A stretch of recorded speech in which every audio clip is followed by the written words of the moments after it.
Hi everyone, मैं हरिंद्र स्वागत करता हूं आपका सगुन डिफरेंस एकेडमी में। भैया हम राज्य दर्शन में आज पहुंच गए हैं गुजरात।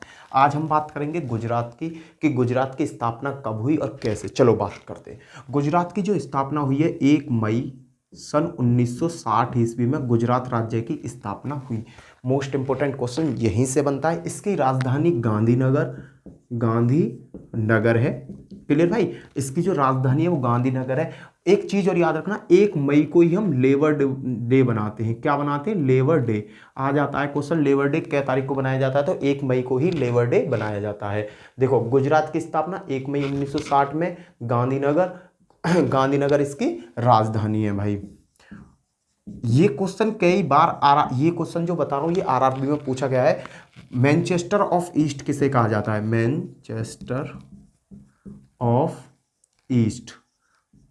मैनचेस्टर ऑफ ईस्ट किसे कहा जाता है? तो भाई साहब, मैनचेस्टर ऑफ ईस्ट गुजरात को ही कहा जाता है।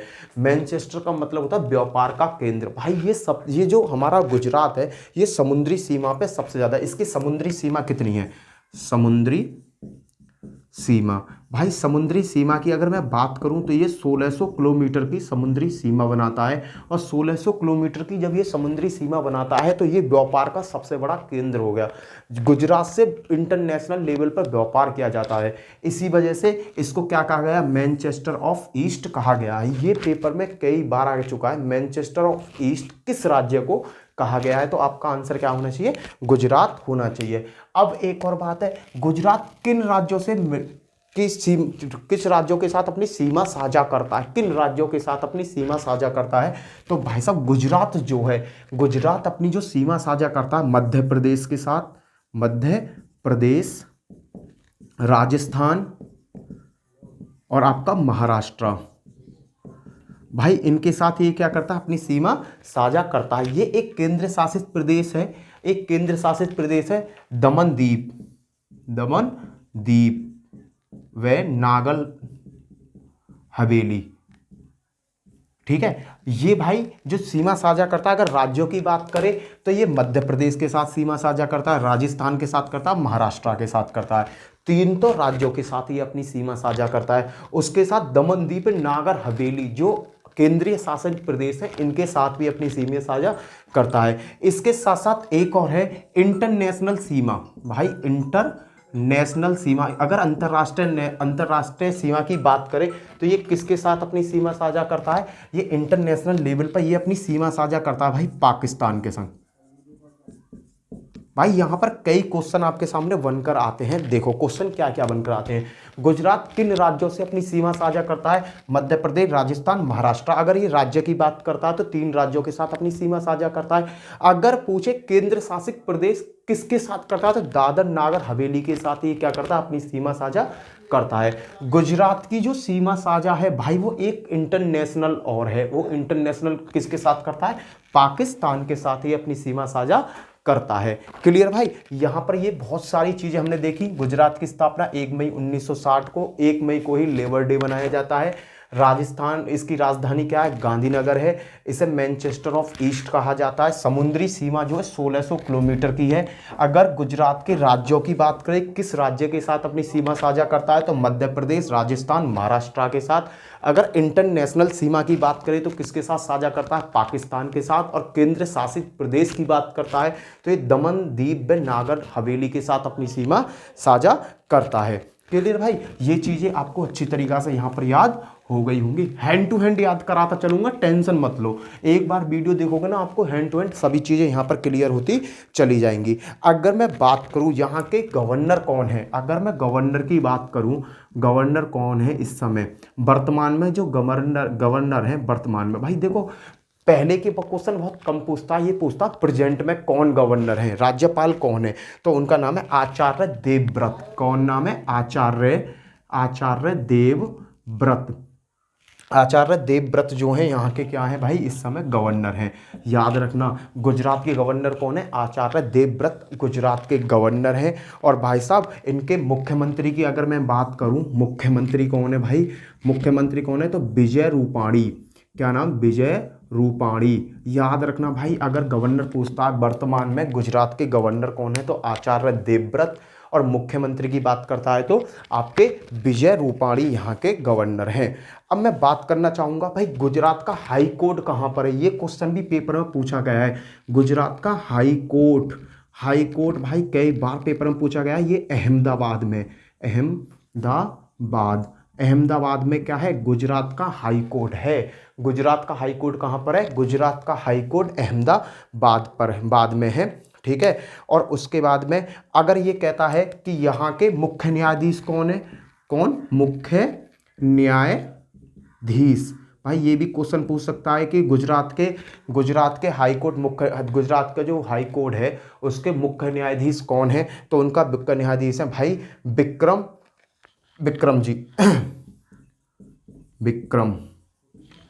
विक्रम नाथ। यहाँ के हाई कोर्ट में जो चीफ जस्टिस हैं भाई, मुख्य न्यायाधीश कौन है, विक्रम नाथ जी हैं।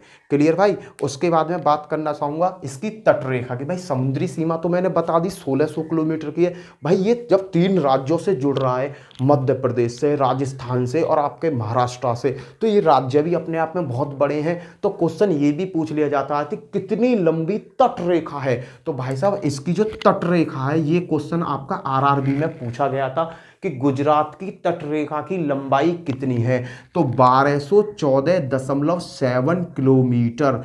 याद रखना 1214.7 किलोमीटर की तटरेखा है। क्लियर भाई। आगे मैं बात करना चाहूँगा यहाँ की भाषा क्या है। यहाँ की जो भाषा है भाई वो गुजराती है। क्या भाषा है, गुजराती यहाँ की भाषा है, गुजरात की। आगे बात करना चाहूँगा, देखो सभी चीज़ बताऊँगा, पेपर की जो चीज़ें आई हुई हैं सगरी पेपरों में चीज़ें पूछी गई हैं, उन चीज़ों की मैं बात करता हूँ। भाई गुजरात से नेशनल पार्क के बारे में सबसे ज़्यादा क्वेश्चंस पूछे गए हैं। किसके बारे में, नेशनल पार्क में। तो भाई साहब यहाँ के जो प्रसिद्ध नेशनल पार्क हैं वो है black buck, BLAC, black buck national park. भाई बहुत मोस्ट इंपोर्टेंट है, पेपर में सीधा सीधा पूछा जाता है ब्लैक बक नेशनल पार्क कहाँ पर है, तो भाई साहब आपके गुजरात में है। उसके बाद में बंसुदा नेशनल पार्क कहाँ पर है, भाई बंसुदा नेशनल पार्क भी आपका गुजरात में है। उसके बाद में आता है गिर फॉरेस्ट। भाई गिर की जो पहाड़ियाँ हैं वो गुजरात में है, तो गिर फॉरेस्ट भी कहाँ पर है, गिर फॉरेस्ट नेशनल पार्क कहाँ पर है, भाई साहब गिर फॉरेस्ट नेशनल पार्क भी आपका गुजरात में है। इसके साथ में एक और याद कर लो, मरीन, क्या है, मरीन नेशनल पार्क। भाई ये मोस्ट 4 पार्क है। नेशनल पार्क जितने भी हैं भाई, सबसे ज़्यादा क्वेश्चन जो रिपीटेड हुए हैं, पूछे गए हैं, वो आपके गुजरात से पूछे गए हैं। ब्लैक बक नेशनल पार्क कहाँ पर है, गुजरात में। बंसुदा नेशनल पार्क कहाँ पर है, गुजरात में। गिर फॉरेस्ट नेशनल पार्क कहाँ पर है, गुजरात में। मरीन नेशनल पार्क कहाँ पर है, मरीन नेशनल पार्क भी आपका गुजरात में है। भाई साहब यहाँ तक तो आपको सभी चीज़ें क्लियर हो गई होंगी। चलो आगे चलते हैं। चलो भैया आगे बात करते हैं। ये चीज़ें तो आपको नेशनल पार्क आपको अच्छी तरीक़ा से याद हो जाएंगे।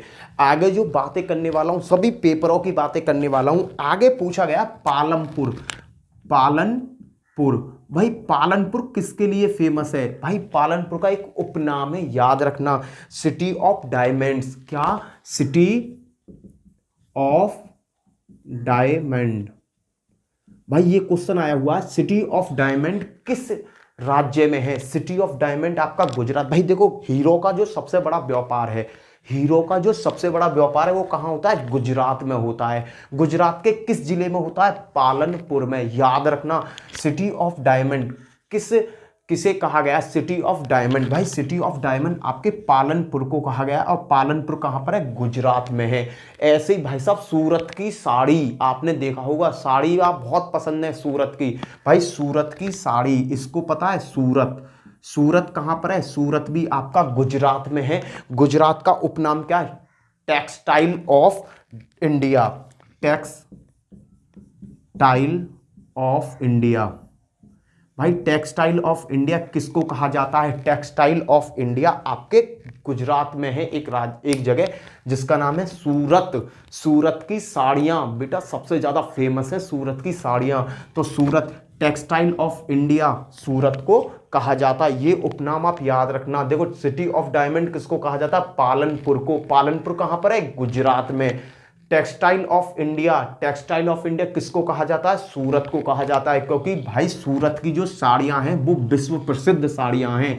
ये नहीं कि इंडिया में ही फेमस हैं भाई, ये विश्व प्रसिद्ध साड़ियां हैं। आगे मैं बात करना चाहूंगा झीलों के बारे में। भाई दो झीलें जो पेपर में बार बार रिपीट करी गई यहाँ की दो झीलें हैं, कनकारिया,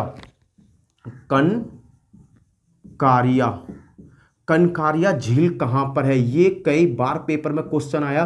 कनकारिया झील, भाई कनकारिया झील गुजरात में है। अगर ये पूछने लगे कि कनकारिया झील किस जगह पर है, या तो ऑप्शन में आपको गुजरात देखने को मिलेगा या मिलेगा अहमदाबाद, भाई अहमदाबाद में, गुजरात में अहमदाबाद नामक स्थान पर भाई क्या है? भाई कनकरिया झील है। सीधा सीधा क्वेश्चन ये आता, कनकरिया झील कहां पर है, किस राज्य में है? कई पेपर में एक क्वेश्चन आ चुका है, कनकरिया झील किस राज्य में है? तो सीधा आंसर क्या आएगा? गुजरात में। एक और झील है चंदौली की जो झील है, चंदौला झील। भाई चंदौला झील, और ये झील तो पेपर में कई बार पूछी गई है। कनकरिया मोस्ट इंपोर्टेंट है। कनकरिया झील कहां पर है? गुजरात में। और चंदौला झील कहां पर है? गुजरात में। इस बात को भी आप याद रखना। और कुछ बांध पूछे गए पेपर में, उन बांधों का भी नाम ले लो। भाई बांधों की बात करता हूं, बांध कौन कौन से हैं? बांध बेटा वैसे तो गुजरात में बहुत सारे बांध है, पर वो बांधों की बात करूंगा जो सबसे ज्यादा बार पेपर में पूछे गए हैं। नंबर 1 उकाई बांध। कौन सा? उकाई बांध। उकाई बांध कहां पर है? भाई उकाई बांध आपका गुजरात में, और जगह की बात करें तो सूरत में। भाई उकाई बांध कहां पर है? उकाई बांध आपका सूरत गुजरात में है, और जगह की बात करें तो सूरत में। और कहने लगे कि उकाई बांध किस नदी पर है? तो भाई ये ताप्ती नदी पर है। किस नदी पर? ताप्ती नदी पर। यहां पर मैंने उकाई बांध की सगरी डिटेल लिख दी। उकाई बांध कहां पर है? गुजरात में। अगर जगह की बात करें तो सूरत में। सूरत कहां पर है? गुजरात में। तो ये भाई उकाई बांध किस नदी पर है? ताप्ती नदी पर है। आगे बात करता हूं सरदार सरोवर बांध। कौन सा? सरदार सरोवर बांध। भाई सरदार सरोवर बांध की अगर बात करते हो तो ये भी पेपर में कई बार पूछा गया है। भाई साहब ये बांध भी आपका सूरत में है। ये बांध भी कहां पर है? ये बांध भी आपका सूरत पर है, पर सूरत में ये ताप्ती नदी पर नहीं है। याद रखना, ये ताप्ती नदी पर नहीं है। ये किस नदी पर? नर्मदा नदी पर। किस नदी पर बना हुआ? नर्मदा नदी पर बना हुआ है। सरदार सरोवर बांध किस राज्य में है? गुजरात में। किस नदी पर बना हुआ है? नर्मदा नदी पर बना हुआ है। क्लियर भाई? ये बहुत इंपॉर्टेंट है। एक क्वेश्चन और बनता है, भाई भैया तुमने एक बात बताई कि सूरत में जो बांध वो नर्मदा नदी पर, सूरत में ताप्ती नदी पर। अगर पेपर में ये आ जाए सूरत किस नदी के तट पर है, तो सूरत जो है भाई, अगर सूरत आता है सूरत किस नदी के तट पर है, तो सूरत है भाई आपके ताप्ती। नर्मदा मत लिख देना। ये क्वेश्चन आता है कि सूरत शहर किस नदी के तट पर बसा हुआ है, तो आंसर आएगा ताप्ती नदी के तट पर बसा हुआ है। बहुत मोस्ट इंपोर्टेंट क्वेश्चन बनता है भाई यहां से। देखो अगर मैं बांध की बात करूं तो ये बांध बहुत ज्यादा इंपॉर्टेंट है। उकाई और सूरत, सरदार सरोवर बांध। उकाई बांध किस नदी पर? ताप्ती नदी पर। सरदार सरोवर बांध नर्मदा नदी पर। भाई ये चीज तो आपने देख ली, पर ये क्वेश्चन आ जाएगी जो सूरत है किस नदी के तट पर बसा हुआ है, तो भैया ये आपके ताप्ती नदी पर बसा हुआ है। क्लियर भैया जी? गुजरात का ना एक शास्त्रीय नृत्य भी है। गुजरात का एक शास्त्रीय नृत्य भाई ये भी कई बार पेपर में पूछा है। गरबा। कौन सा है? गरबा। याद रख लेना भाई। शास्त्रीय नृत्य कहाँ किस कौन सा है? यहाँ का गरबा, यहाँ का शास्त्रीय नृत्य है। ये गरबा कब खेला जाता है? नवरात्रियों के महीने में। नवरात्रि होती है ना, नवरात्रियों का जब महीना आता है, नवरात्रि का पर्व होता है। नवरात्रि 9 महीने 9 दिन का जो व्रत रखते हैं लोग, उसे नवरात्रि कहा जाता है। नवरात्रि पर शास्त्रीय नृत्य गरबा का यहाँ पर डांस किया जाता है। ये बहुत ज़्यादा इंपॉर्टेंट है, क्योंकि पूछ लेता है कि गरबा किस राज्य का शास्त्रीय नृत्य है, तो आपको पता है गरबा जो है शास्त्रीय नृत्य है आपका गुजरात का। भाई साहब यहाँ पर बहुत सारी चीज़ें मैंने आपको गुजरात के बारे में बताई जो मोस्ट इंपोर्टेंट है। आगे जो बात करना चाहूंगा, आगे देखते हैं भाई आगे क्या है। आगे भी देखो यहाँ पर सरदार वल्लभ भाई पटेल। भाई सरदार वल्लभ भाई पटेल का संबंध गुजरात से बहुत पुराना है, और सरदार वल्लभ भाई का जो स्टैचू ऑफ यूनिटी है वो भी गुजरात में बना हुआ है। तो गुजरात में सरदार वल्लभ भाई से रिलेटिव बहुत क्वेश्चन पूछे जाते हैं। तो सरदार वल्लभ भाई पटेल अंतरराष्ट्रीय हवाई अड्डा, ये पेपर में कई बार रिपीट किया गया है। सरदार वल्लभ भाई पटेल वल्लभ भाई पटेल अंतरराष्ट्रीय हवाई अड्डा, अंतरराष्ट्रीय हवाई अड्डा कहां पर है? गुजरात में है। ये कई बार पेपर में क्वेश्चन आ चुका, सरदार वल्लभ भाई पटेल अंतरराष्ट्रीय हवाई अड्डा कहां पर है? तो ये गुजरात में स्थित है। भाई विश्व का सबसे बड़ा स्टेडियम, विश्व का सबसे बड़ा स्टेडियम, विश्व का सबसे बड़ा क्रिकेट स्टेडियम, विश्व का सबसे बड़ा क्रिकेट स्टेडियम कहां पर है भैया? वो भी गुजरात में है, याद रखना। विश्व का सबसे बड़ा, पूरे विश्व का सबसे बड़ा क्रिकेट स्टेडियम कहां पर है भाई साहब? गुजरात में। गुजरात की किस जगह? अहमदाबाद में। कहां पर है भाई? क्या नाम है? मुटेरा स्टेडियम, मुटेरा स्टेडियम। भाई मुटेरा स्टेडियम कहां पर है? गुजरात में। गुजरात की किस जगह? अहमदाबाद में। भाई इस क्वेश्चन को याद रखना, मोस्ट इंपोर्टेंट है। विश्व का सबसे बड़ा क्रिकेट स्टेडियम कहां पर है? गुजरात में है। गुजरात की किस जगह है? अहमदाबाद में है। उस स्टेडियम का नाम क्या? मुटेरा स्टेडियम इसका नाम है। क्लियर भाई साहब? आगे चलते हैं। यहां पर ये चीजें आपकी क्लियर हो चुकी होंगी। आगे भाई क्वेश्चन आता है, गुजरात की प्रथम महिला मुख्यमंत्री कौन थी? तो इनका नाम था आनंदीबेन पटेल। आनंदीबेन पटेल। भाई याद रखना, प्रथम महिला मुख्यमंत्री कौन थी गुजरात की? आनंदीबेन पटेल थी। आगे मैं बात करना चाहूँगा भाई और चीज़ों की। चलो कुछ छोटी छोटी चीज़ों को देख लें। मुख्यमंत्री तो आपको पता पड़ गई, जो इसकी गुजरात की प्रथम महिला मुख्यमंत्री कौन थी? आनंदीबेन पटेल थी। अगर मैं जिले की बात करूं, गुजरात में कितने जिले हैं भाई? 33 जिले हैं। कितने जिले हैं? गुजरात में 33 जिले हैं। क्षेत्रफल की बात करूं तो ये क्षेत्रफल की दृष्टि से भारत में कौन सा राज्य है? 5वां राज्य है। कौन सा राज्य है? 5वां राज्य है। जिला कितने? 33। क्षेत्रफल की दृष्टि से गुजरात भारत का कौन सा राज्य है? 5वां राज्य है। राज्यसभा की यहाँ सीट कितनी है भाई? राज्यसभा की सीट इंपोर्टेंट क्वेश्चन है। यहाँ पर राज्यसभा की 11 सीट है। लोकसभा की कितनी सीट है? लोकसभा की भाई बताओ, लोकसभा की कितनी सीट है? 26 सीट है भाई। लोकसभा की यहाँ पर 26 सीट हैं। और भाई साहब विधानसभा की 182। विधानसभा की कैसी हैं? विधानसभा की जो सीटें हैं 182 हैं। ये चीज़ें आपको याद रखनी है। जिला कितने? 33। क्षेत्रफल की दृष्टि से कौन से नंबर का राज्य है? 5वें नंबर का। राज्यसभा में 11 सीट, लोकसभा में 26 और विधानसभा में 182 सीट हैं। क्लियर भाई? जीआई टैग की अगर मैं बात करूं, जीआई टैग की अगर मैं बात करता हूं तो जीआई टैग गुजरात में काफ़ी चीज़ों को मिला हुआ है। पर 2 चीज़ें ऐसी हैं जो पेपर में बार बार पूछी जाती हैं। एक तो सूरत जरी साड़ी। मैंने बताया टेक्सटाइल सबसे ज़्यादा कहाँ पर है? सूरत की। भाई सूरत की जो जरियों से बंधी हुई जो साड़ी होती है उसे जीआई टैग मिला हुआ है। और अगला जो है, जो पेपर में कई बार गिर केसर आम, क्या है भाई साहब? गिर केसर आम।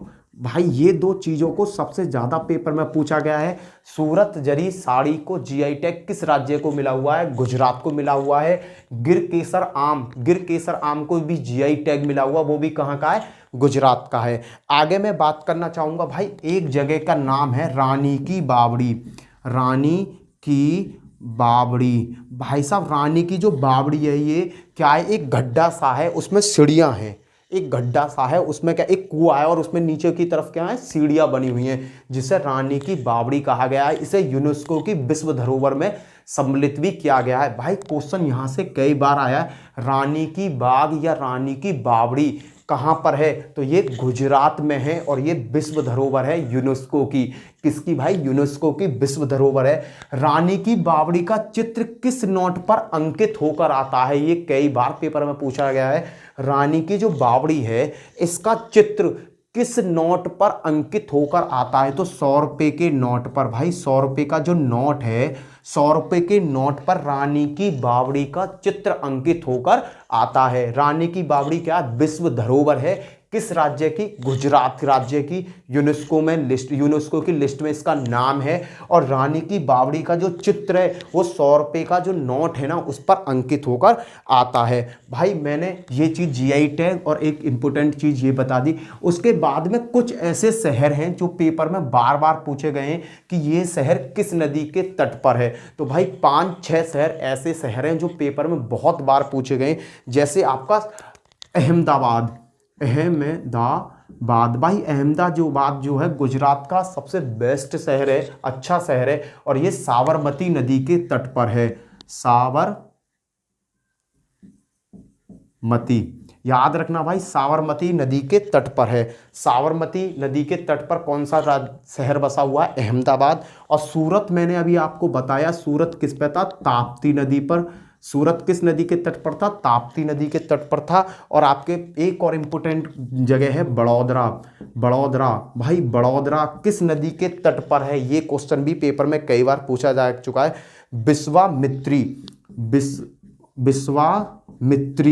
विश्वामित्री नदी के तट पर है, ये याद रखना भाई। देखो, अहमदाबाद साबरमती नदी के तट पर, सूरत ताप्ती नदी के तट पर, बड़ौदरा विश्वामित्री नदी के तट पर है। उसके बाद आता है आपका पाटन। क्या? पाटन शहर किस नदी के तट पर है? पाटन मोस्ट इंपोर्टेंट है। पाटन जो सरस्वती नदी के तट पर है, सरस्वती नदी के तट पर है। भाई ये 4 क्वेश्चन ऐसे हैं जो पेपर में कई बार रिपीट हो चुके हैं। अहमदाबाद किस नदी के तट पर? साबरमती के। सूरत ताप्ती, बड़ौदरा विश्वामित्री, और पाटन सरस्वती नदी के तट पर है। क्लियर भाई?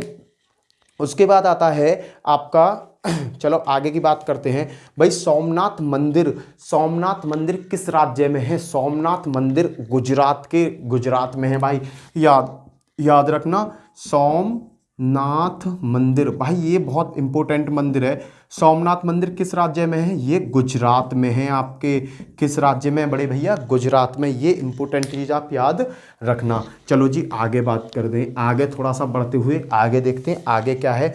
उसके बाद बात करता हूँ भाई, सबसे ज़्यादा नमक कहाँ पाया जाता है? तो मैंने आपको बताया सबसे ज़्यादा जो नमक है, जिसे नमक का रेगिस्तान कहा जाता है, वो है आपका राज्य गुजरात। पर अगर ये जगह की बात करें कि किस जगह पर सबसे ज़्यादा नमक पाया जाता है, तो आंसर होगा कच्छ। कच्छ एक जिला है गुजरात का, कच्छ में सबसे ज़्यादा नमक पाया जाता है। उस जगह को भारत का सफ़ेद रेगिस्तान कहा जाता है। क्वेश्चन आ जाता है भारत का सफ़ेद रेगिस्तान किस जिले को कहा जाता है? तो आपको आंसर लिखना होगा कच्छ को। भाई कच्छ एक ऐसा जिला है, याद रखना, कच्छ एक ऐसा जिला है जिसमें सबसे ज़्यादा नमक उत्पादित किया जाता है, बनाया जाता है। क्लियर भाई? और एक और चीज़ याद रखना, भारत का सबसे बड़ा जिला कौन सा है? अगर क्वेश्चन में ये आ जाए भारत का, देखो मैं कच्छ के बारे में लिख दूं। देखो कच्छ एक ऐसा जिला है भाई, ये कच्छ क्या है? जिला है। किसका? गुजरात का। भाई सफ़ेद रेगिस्तान किस जगह को कहा जाता है? कच्छ को कहा जाता है। क्यों? क्योंकि यहाँ नमक सबसे ज़्यादा बनाया जाता, उत्पादित किया जाता है, पैदा किया जाता है। याद रखना, सफ़ेद रेगिस्तान किस जगह को कहा जाता है? कच्छ को कहा जाता है। और नमक सबसे ज़्यादा कच्छ में मिलता है। भारत का सबसे बड़ा जिला भाई यही है, सबसे बड़ा जिला। सपोज करो आप एक जिले में ही तो रहते हो, आप किसी राज्य में रहते हो, राज्य का किसी न किसी जिले में आप रहते हो। उसी तरीका से भारत का जो सबसे बड़ा जिला है वो भाई साहब कच्छ जिला है। याद रखना, भारत का सबसे बड़ा जिला कौन सा? कच्छ जिला है। यहीं से एक और क्वेश्चन बनता है, भारत का सबसे छोटा जिला पूछ ले तो भाई सबसे छोटा जिला कौन सा होगा? भाई सबसे छोटा जिला देखो, पांडुचेरी एक केंद्र शासित प्रदेश है।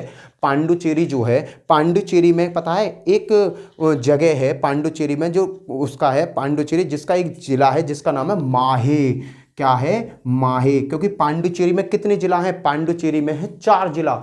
पांडुचेरी में 4 जिला हैं, उसी में एक जिला है जिसका नाम है माहे, जो भारत का सबसे छोटा जिला है। ये याद रखना। कच्छ भाई ये क्वेश्चन तो एनटीपीसी में पूछा गया है, एनटीपीसी में पूछा गया है। और आपका एसएससी जीडी का जो भी रिसेंट एग्जाम हुआ था ना, उसमें भी ये क्वेश्चन पूछा था, सफ़ेद रेगिस्तान किस जिले में मिलता है, सफ़ेद रेगिस्तान किस राज्य में मिलता है। तो आंसर क्या होना चाहिए भाई साहब, आपका राजस्थान आंसर होना चाहिए। चलो जी, वो कहा मैं गुजरात, सॉरी यार, सफ़ेद रेगिस्तान कहाँ मिलता है, सफ़ेद रेगिस्तान आपका मिलता है गुजरात में। सफ़ेद रेगिस्तान क्यों कहा गया, क्योंकि नमक यहाँ सबसे ज़्यादा होता है। चलो भाई साहब, बात करता हूँ गुजरात की नाक शान सब चीज़ है, statue of unity, Sardar Vallabh भाई पटेल की प्रतिमा। सरदार वल्लभ भाई पटेल की जो प्रतिमा बनाई गई है वो कहाँ बनाई गई है, गुजरात में बनाई गई है। यहाँ से बहुत सारे क्वेश्चंस आपको स्टैचू ऑफ यूनिटी से देखने को मिलते हैं। अगर बात करें कि स्टैचू ऑफ यूनिटी की जो प्रतिमा है, प्रतिमा किस धातु से बनाई गई है, किस धातु, अगर ये धातु की बात करें, स्टैचू ऑफ यूनिटी किस धातु से बनाई गई है, सरदार वल्लभ भाई पटेल की जो प्रतिमा है वो किस धातु से बनाई गई है, तो आंसर क्या होगा, कांस्य धातु से। भाई ये स्टैचू ऑफ यूनिटी किस की धातु से बनाई गई, कांस्य मूर्ति है भाई, कांस्य धातु से बनाई गई है। इस मूर्ति की ऊंचाई कितनी है, इस मूर्ति की ऊंचाई है 182 मीटर। क्या है भाई साहब, 182 मीटर इस स्टैचू की ऊंचाई है। इसकी शुरुआत कब करी गई थी, इसकी शुरुआत कब करी गई थी, तो इसकी शुरुआत हुई थी क्या मैं ऊंचाई देखो, मैं यहाँ लिखता जाऊँगा, ऊंचाई है इतनी और धातु ये है, और शुरुआत कब करी गई थी इस धातु की, शुरुआत कब करी गई थी, 31 अक्टूबर 2013 को। भाई स्टैचू ऑफ यूनिटी की शुरुआत कब करी गई थी, 31 अक्टूबर 2013 में। भाई किसकी मूर्ति है, सरदार वल्लभ भाई पटेल की मूर्ति है। विश्व की सबसे ऊंची मूर्ति है भाई, ये विश्व की सबसे ऊंची मूर्ति कौन सी है, सरदार वल्लभ भाई पटेल की स्टैचू ऑफ यूनिटी। उसके बाद में इसकी अभिकल्पना, भाई इसकी अभिकल्पना किसने करी थी, भाई इसकी अभिकल्पना का मतलब इसे बनाने का सुझाव किसके माइंड में आया था, तो उनका नाम है राम सुतार। क्या नाम है, राम सुतार। भाई राम सुतार को इसकी अभिकल्पना हुई थी कि कोई ऐसी प्रतिमा होनी चाहिए इतनी ऊंची भारत के इतिहास में। अब ये किस जिले में है, अगर मैं जिले की बात करूं तो स्टैचू ऑफ यूनिटी किस जिले में है, तो ये नर्मदा जिले में है। किस जिले में है भाई साहब, नर्मदा जिले में है। आगे बात करूंगा, अगर पूछने लगे कि ऊंचाई कितनी है, 182 मीटर है। अगर कोई कहने लगे कि आधार से कितनी वो है, आधार मतलब बिल्कुल नीचाई से, आधार से ऊंचाई, आधार से ऊंचाई, क्योंकि भाई देखो ऊंचाई तो समय पता है 182 मीटर है, बट एक बार पेपर में आधार से ऊंचाई इसकी पूछ ली गई थी, तो इसकी आधार से ऊंचाई है 240 मीटर। याद रखना आधार से ऊंचाई कौन सी है, 240 मीटर है। इसके वास्तुकार कौन थे भाई, वास्तुकार, इस स्टैचू ऑफ यूनिटी के वास्तुकार कौन है, तो जोसेफ मेमन, जोसेफ मेना, क्या नाम है, जोसेफ जेपब ओके, मतलब जोसेफ मेना इसके वास्तुकार हैं। इसका उद्घाटन कब हुआ, इसका उद्घाटन भाई इंपॉर्टेंट क्वेश्चन है, 143वीं जयंती पर, 143वीं जयंती पर इसका उद्घाटन नरेंद्र मोदी जी ने किया था, जो हमारे यहाँ के क्या हैं, प्रधानमंत्री जी ने इसका उद्घाटन 143वें जयंती पर इनका उद्घाटन किया गया। भाई धातु कौन सी है, कस्य धातु की स्टैचू ऑफ यूनिटी बनी हुई है। ऊंचाई कितनी है, 182 मीटर है। शुरुआत कब हुई, 31 अक्टूबर 2013 को हुई। अभिकल्पना किसने करी, राम सुतार ने करी। जिला कौन सा है, नर्मदा जिले में ये बनी हुई है। आधार की ऊंचाई कितनी, आधार मतलब बिल्कुल बेस से ऊंचाई कितनी है, 240 मीटर है। वास्तुकार कौन थे, जोसेफ मेना। उद्घाटन कब हुआ, कौन सी जयंती पर उद्घाटन हुआ था, तो 143वीं जयंती पर स्टैचू ऑफ यूनिटी का उद्घाटन हुआ था। चलो आगे देखते हैं, क्योंकि स्टैचू ऑफ यूनिटी से बहुत सारे पेपर में क्वेश्चंस बनते हैं, मैं सभी क्वेश्चंस आपको करा दे रहा हूं यहां पर। आगे बात करता हूं और इस कंपनी का टेंडर किसने लिया था, एल&टी कंपनी ने, एल&टी कंपनी ने इस प्रतिमा को बनाया था। लॉर्जन एंड टुर्बो, पूरा नाम है लॉर्जन एंड टर्बो, लॉर्जन एंड टर्बो कंपनी ने स्टैचू ऑफ यूनिटी को बनाया था। क्लियर। सरदार सरोवर बांध से ये कितनी किलोमीटर की दूरी पर है? तो सरदार सरोवर बांध से ये 3.5 किलोमीटर की दूरी पर है, 3.2 किलोमीटर की दूरी पर है। ये क्वेश्चन इंपोर्टेंट नहीं बनता, फिर भी मैंने बता दिया भाई। ये जो प्रतिमा है किस द्वीप पर बनी हुई है? नर्मदा नदी के, नर्मदा जिले में बनी हुई है, एक टापू पर बनी हुई है, द्वीप पर बनी हुई है, जिसका नाम है साधु बेद द्वीप। कौन सा द्वीप है भाई? जिस द्वीप पर ये बनी है उसका नाम है, उसका नाम क्या है भाई? उसका नाम साधु बेद, साधु बेद द्वीप। भाई साधु बेद द्वीप पर ये बनाई गई है, इसे याद रखना, बहुत इंपॉर्टेंट है। किस कंपनी ने बनाई? लॉर्जन एंड टर्बो कंपनी ने बनाई, LNT ने बनाई थी। द्वीप कौन सा? साधु बेद द्वीप पर ये प्रतिमा बनी हुई है। इस प्रतिमा का उद्घाटन कब हुआ? 31 अक्टूबर 2018 में। 31 अक्टूबर 2018 में नरेंद्र मोदी जी ने इस प्रतिमा का उद्घाटन किया भाई। क्लियर है। इसका उद्घाटन किसने किया था? 31 अक्टूबर 2018 में नरेंद्र मोदी जी ने करा था। क्लियर भाई। ये चीज़ें बहुत ज़्यादा इंपॉर्टेंट है जो आपको स्टैचू ऑफ यूनिटी के याद रखने हैं। अब देखो मैंने तुमसे एक बात कही, जो वल्लभ भाई पटेल थे, ये बहुत इंपॉर्टेंट कॉन्सेप्ट है हमारे GS का। तो इससे भी रिलेटिव कुछ क्वेश्चन है जो हमें देख लेने चाहिए, जो बहुत ज़्यादा इंपॉर्टेंट है, पेपर में आए हुए हैं। क्लियर भाई। इनका जो सरदार वल्लभ भाई पटेल हैं,